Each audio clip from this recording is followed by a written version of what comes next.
د جادو او د سحر او د بد نظر د ختمولو دپاره تاسو سره چونکې ما واده کړی وه چې زه به د قرآن کریم نه د دې دپاره یو بهترینه نسخه ستاسو مخې ته ږدم او داسې نسخه الحمدلله چې پخپله پې ما بار بار تجربې کړي دي او په لسګونو نه په سوونو مریضان الحمدلله ما په دې سره دم کړي دي او دغه وظیفه چې کومه ده ما استعمال کړې ده الحمدلله زما په دې باندې تجربه ده د تجربه کار نه تپوس وکړه جي ما په دې باندې تجربه کړې ده او الله په ډېرو مریضانو ته شفا ورکړې ده زه دا وظیفه نن تاسو ته در کومه که تاسو په یقین سره دا وظایف کول او دا وظیفه مو لوستله نو که په چا د جادو اثر دی د غلط تعویض د کوړو او د منتر اثر دی پې باندې یا د بد نظر اثر دی پې نو دا اثر به الله د دې وظیفې په برکت سره ختم کړي دویم به درته دا څیز پیش کړمه چې په یو کور کې د جناتو د پیریانو اثر وي په بعضې انسانانو باندې په نارینه یا په زنانه باندې د جناتو اثر دی او هغوی ته تکلیف ورکوي یا په انسانانو خو اثر نشته خو په هغه کور کې د جناتو دروندوالی محسوسیږي تکلیف ورکوي یا خلک یری ستا بدن زیګ زیګ شي ویښته د باندې ودرېږي یوه حجره ده یوه کمره ده یا یو کور دی او په هغې کې د جناتو دا بد اثرات دي نو د دغې بد اثراتو دپاره کومه نسخه ده او کومه وظیفه ده نو هغه به زه تاسو ته د قرآن کریم نه پیش کم نو که تاسو کې چا په دا په یقین سره لوسته او په دې باندې عمل کو نو الله به پې ستاسو ډېر مشکل اسان کړي او ډېر مریضان به پې ستاسو الله څه کړي دا به جوړ کړي ګوره جي په غور سره دا واوره اول به داسې وکړي چې اعوذ بالله او بسم الله دا دواړه به ووي او د دې نه پس د سورت بقرې د سر نه به شروع کې الف لام میم نه وبالآخرة هم یوقنون دې ځای پورې به دا ووي د دې نه پس به ډایرکټ لاړ شي بسم الله الرحمن الرحیم نه به شروع کې آیات الکرسی به ووي پوره آیات الکرسی یو آیت دی او په دې پسې وروستني دوه آیاتونه لا اکراه فی الدین قد تبین الرشد من الغی دا آیت دی او بیا ورپسې الله ولی الذین آمنوا یخرجهم من الظلمات الی النور دا آیت دی دا دوه آیاتونه یو آیات الکرسی دا دواړه به مسکي دا به ولولي د دې نه پس به جي ډایرکټ لاړ شي د سورت بقرې اخرې ته بسم الله الرحمن الرحیم لله ما فی السماوات و ما فی الارض وان تبدوا ما فی انفسکم او تخفوه یحاسبکم به الله د دې ځای نه به شروع وکړي او سورت بقره اخیره پورې به څه کړي دا به ووایي دا دغلته درې څلور آیاتونه دي په دې ځای باندې ختمه شوه خبره اوس به جي ته داسې وکړي چې ډایرکټ به لاړ شي سورت طه ته د سورت طه یو کم او یایم نمبر آیت 69 نمبر آیت ته به لاړ شي او د هغه آیت دا حصه براوالی ولا يفلح الساحر حيث اتى ولا يفلح الساحر حيث اتى ساحر او جادوګر به کامیاب نشي که د هر طرف نه دې څه کوي راتګ کوي او سحر راوړي او جادو راوړي او د جادو ټوټکي راوړي نو دا به الله کامیاب نه کړي دا د دې آیت دا حصه به دا جیروالی درې کاره ته به دا ولولئ د دې نه پس به جي تاسو ډایرکټ لاړ شئ د اخرې پارې اخرې ته چارقل ته به لاړ شئ کوم صورتونو په سر کې چې قل راغلی دی څلور قله دي اخري صورتونه دا به تاسو یو یو کرت ولولئ هر صورت ته به بسم الله وای د دې نه پس به جي تاسو ډایرکټ راتاو شئ واپس سورت فاتحې ته الحمدلله رب العالمین نه به شروع وکړئ ولدوالین امینه پورې د سورت فاتحه چې کومه ده دا به درې کاره ته ولولئ دا هم درې کاره ته ولوستله اوس د دې نه پس به جي تاسو څه وکئ د دې نه پس به تاسو لاړ شئ د سورت بقرې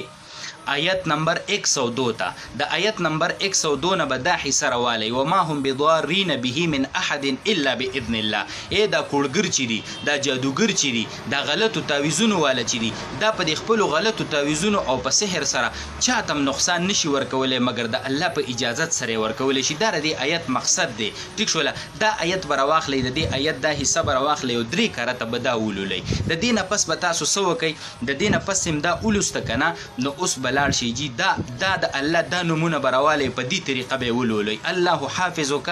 الله حاضرک الله ناظرک الله ناصرک الله معک دا پنځه نومونه دي د الله او دا به راواخلئ الله ستا حفاظت کوونکی دی او الله چې کوم دی نو الله تا لره لیدونکی دی ته د الله په نظر کې او الله ستا مددګار دی او دغه شان چې کوم دی نو الله حاضر دی دا هغه مدد چې کوم دی هغه تا ته حاضر دی او الله معک الله تا سره دی ګوره دا پنځه نومونه به راواخلي دا به ولولي دا به درې کاره ته ولولي او د دې نه پس به چې کوم دی سبحان ربک رب العزة عما یصفون وسلام علی المرسلین والحمد لله رب العالمین په دې به ختم کړي او بیا به یو کرت یا دوه کرت درود شریف ولولي د هغې نه پس به څه وکړي په دې که مریض دی نو مریض به پې ډایرکټ هم دم کې خو د دمولو دا طریقه ده چې چوخ به نه کې شف به وي یا به کف وي یا به شوف وي او په هغې سره چې کوم دی دا میده لاړې چې کومې دي که نه داسې چې ستا د معمولی ذرات د هغه په بدن باندې ولګي، په غوږ کې به وله شوف کې، په بدن به وله شوف کې، اوبه به پې وله دم کې، هغه که وله په بدن چړقاو کې داسې نری نری هغه به هم وکړي او اوبه به ورله ورکړي چې په بسم الله سره یې وسکي. نو که مریض دی د سحر، د جادو، د غلط تعویض، د نظر بد، د کوړو، د منتر په هغه باندې اثر دی، دې طریقې سره به دته ورکړي نو هغه به الله به هغه ته څه ورکړي؟ شفا به ورته ورکړي. او که نه داسې ده چې ستا په کاروبار باندې اثر دی، نو کاروبار چې ته شروع کې هغه ټیم کې به دا عمل ته وکړي. دا عمل به 100 ورځو پورې جاري وساتي، دا به 20 ورځو پورې جاري وساتي. سحر ماښام به دا وظیفه کې مریض به پې دمې که په خپله ځان به پې دمې، په لاسو باندې شوف که په بدن باندې چې کوم ځای ته لاس رسي هغې پورې راکاږه، اوبه پې باندې دم که، هغه اوبه په بسم الله سره اوسکه. که مریض دی مریض له دم که، هغه دې په بسم الله سره اوسکي، هغه مریض هغه مرض چې کوم دی دا به الله ختم کړي. الحمدلله بار بار ما په دې باندې تجربه کړې ده او ډیر زیات مریضان په ما دم کړي دي. الله هغوی ته صحت ورکړی په پوخ یقین سره. څنګه چې تاسو ډاکټري دوایي استعمالوئ، تاسو چې دا موږ اخرو په دې سره موږ ته شفا میلاویږي او په دې دوایي کې اثر دا دی. دغه شان چې کله تاسو دا وظیفه وکړئ نو په دې وظیفه کې کمال دا دی چې په یقین سره وکړئ نو د دې هغه ښه اثر چې کوم دی دا به هغه بد اثر د ځان سره څه کي؟ دا به ختم کي. ګوره که دا عمل چا سار او ماښام کو که نه نو هغه به د غلط تعویض د اثر نه په تارې دا ټوله دنیا تعویضونه کوي. خلک دې د باندې سحر او جادو کوي، په تا باندې د بد نظر خلک استعمالوي. که سحر ماښام چاره دی دا عمل جاري ساتو 15 منټه پې ټول نه لګي، په خپلو لاسو یې شوف کول او په خپل بدن یې راښکل یې په اوبو دمول، خپلو بچو لی ورکول، بیبي لی ورکول، په خپل اسکل، نو انشاءالله په دې کور به تعویض اثر نه کوي، جادو به پې اثر نه کوي. دا ټول به الله د دې نه څه کي؟ محفوظ کي. یوه خو دا شوله جي. دویمه دا وظیفه شوله چې په کوم کور کې د جناتو اثر یا په کوم مریض باندې نو داسې به وکړي جي چې آیات الکرسی به سحر 3 کرته لولي او ماښام به 3 کرته لولي، 3 کرته خو څه طریقې سره به لولي؟ داسې به لولي چې آیات الکرسی یو پیره شروع کې ولا یعوده حفظهما دې ته ورسي نو دا به 73 پیرې وي، 3 او یا کرته به دا وي. بیا چې دا 3 یا کرته پوره کړي نو هو العلی العظیم باندې به آیات الکرسی ختمه کړي. دویم کرته به راونیسي چې دغه الفاظو ته ورسي ولا یعوده حفظهما نو 3 او یا کرته به دا بیا وي، بیا به هو العلی العظیم باندې آیات الکرسی ختمه کړي. دریم کرت بیا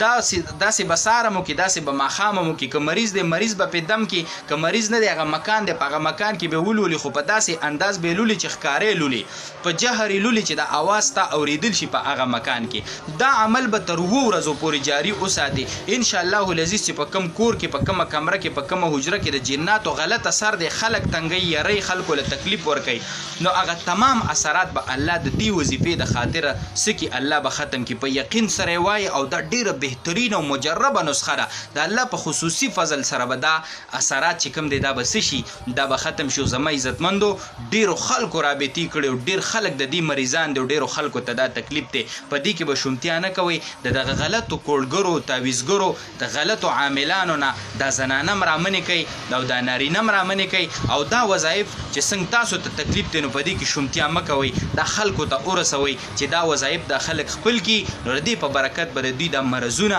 او دا تکالیف په دا الله ختم کی. تاسو له دې الله جزای خیر درکي چې څوک په دې مرض کې مبتلا دي هغوی ته دې الله شفا ورکي او موږ ته دې الله پاک د دې بدلی راکي. وصلی الله علی النبی الامین. دا د شکر سجده چې درنو د دې په شریعت کې څه حکم دی؟ لکه بعضې وخت انسان ته د خوشحالۍ یو خبر میلاو شي دی بې اختیاره په سجده باندې پرېوځي، دې ته سجده شکر وایي. یا مثال تاسو به کتلی د کرکټ دا کلاړیان اکثر ښه کارکردګي ادا کړي نو په ګراونډ کې په سجده باندې پرېوځي، دا سجده شکر ده. د دې سجدې څه حکم دی؟ بیا دې کې ځان له یو مسله ده. بعضې وخت انسان د پوره مانځه نه چې فارغ شي، د فرض او د پوره مونځ نه چې فارغ شي، نو اکثر چې دی دعا وکړي یا د دعا نه مخکې یو سجده دی په ځمکه باندې ولګوي. د دغه سجدې په باره کې خبره چې کوم دی هغه مختلف ته هغه ځان لره چې د دغې څه حکم دی. نو ګوره اول خو دې باره کې دا خبره وکړه چې سجده شکر چې کوم دی که نه د دې اعلی درجه ده چې انسان یو 100 رکعاته شکرانه مونځ ادا کی. ټیک شوله، تا ته یو نعمت حاصل شو یا یو مصیبت تا نه ختم شو، نو د هغې بهترینه طریقه دا ده چې ته به 2 رکعاته شکرانه نفل وکړي یا به شکرانه مونځو کې هر 100 رکعاته چې کې خو کم از کم 2 رکعاته دی بهترینه طریقه ده. ځکه نبی علیه السلام مبارک چې د مکې د فتح په موقع باندې راغې په فاتحانه انداز باندې مکې معظمې ته، نو ډایرکټ د خپلې تره لور ام هاني رضی الله عنها کره لاړې غسل یې وکړو او نبی علیه السلام مبارک 8 رکعته مونځ کړی دی د شکرانې، دغې ته صلات الفتم وی او صلات الشکر هم ورته وی، او چونکې دی د ساخ په ټیم کې کړی نو صلات الضحا هم ورته وی. نو ګوره دا د شکر د مونځ اعلی طریقه ده، د شکر اعلی طریقه ده چې ته مونځ ادا کړي، د شکرانې نفل ته ادا کړي، دی بهترین او اعلی طریقه ده. خو باقی دا سجده کول یا لکه راځي روایتو کې چې نبی علیہ السلام ته د بدر په ورځ باندې د ابو جهل د مردارېدو خبر ملاو شو، نو نبی علیہ السلام مبارک د شکرانی مونځ وکړو، نو دای بهترینه طریقه ده. صحیح شوله چې تا نه یو مصیبت الله لرکو یا یو نعمت درته الله حاصل کو، نو ته د هغې دپاره 2 رکعته شکرانه مونځ وکړه، دی بهترینه طریقه ده. اوس د دې نه علاوه دا سجده شکر چې کومه ده، نو سجده شکر څنګه ده او طریقې څنګه ده؟ نو ګوره سجده شکر عمده او دا د نبی علیہ السلام مبارک نه ثابت ته په حدیثو کې راځي چې نبی علیہ السلام ته به داسې خوشحال کن خبر راغی چې هغه خبر به د خوشحالي وو، نو نبی علیہ السلام مبارک به سجده د شکر ولګول، یعنی صرف سجده چې ده، نو صرف سجده د شکر دا ثابته ده. کو چا صرف سجده ولګول خو طریقې څه ده؟ الله اکبر به ووایي، سجدې ته ولاړ شي، تسبیحات حمد و ثنا به پکې ووایي، واپس به په الله اکبر روچت شي، دا سجده شکر سره دا طریقه ده. خدا به په اودس کې کېږي، بې اودسۍ حالت کې به نه کېږي. صحیح شوله؟ او دا به په طرف د قبله باندې کېږي، دغه طریقه ده. صحیح شوه؟ اوس د دې نه علاوه چې کوم دی بعضې کسان د مانځه نه فارغ شي نو د مانځه نه وروسته دا سجیده لګوي، نو دا د مانځه نه وروسته سجیده چې د دې نه کتابونو منع کړې ده، دې نه علماو منع کړې ده، دا مکروهه ده، په دې باندې سړی ګناهګارېږي چې سړی د مونځ نه فارغ شي او دی هسې سجیده ولګوي، نو دا علماو منع کړې ده. او وجې دا هم بیانوي چې یاره دا به خلک عبادت وګڼي، په مانځه پسې به وروسته داسې خلک عبادت وګڼي او بیا به لازم وګڼي چې هلکه تا خو دې پسې سجیده ونه کړله. نو د دې وجې نه علماو په کتابونو کې منع فرمایلی ده چې کوم سړی د مانځه نه فارغ شي نو د مانځه نه وروسته چې دا کوم خلک سجیده لګوي نو دا سجیده دی نه لګوي، د دې نه منع راغلی ده. سړی به په خپل ګمان کوي چې ما ته په دې ثواب میلاویږي، خو تا ته په دې ثواب نه میلاویږي، په دې باندې سړی ګناهګارېږي. نو د سجدې شکر طریقه مې درته وښودله، خو دا به کیم په هغه ټیم کې چې مطلب د دغه ټیم نه وي، د نور د خطو ټیم یا نور د اسمان منځ له راغلی وي، زوال نه وي شوی یا ماښام نور پرېوتو کې وي، داسې ټیم کې وي، نو بې اودسه به هم نه کوي، بل طرف ته به په طرف د قبله باندې به کې، په اودس کې به کې، او دغه طریقه شو کومه طریقه چې څه کړه ما بیان کړه. نو سجده شکر چې کم ده نو دا جایز ده، ثابت ده د نبی علیہ السلام مبارک نه کو چا کوله، خو اعلی طریقه درته ما یاد کړله بیان کړله چې هغه داره چې سړي ته څه نعمت میلاو شي یا څه مصیبت ته ختم شي نو دی د شکراني مونځ وکړي، نفل مونځ دی وکړي، دا طریقه شوه جي. دا یو مسله وه چې بعضې ملګرو د دې تپوس هم کړی او وضاحت یې موږ مناسب وګڼو چې ملګرو سره یې شیر کو. جزاکم الله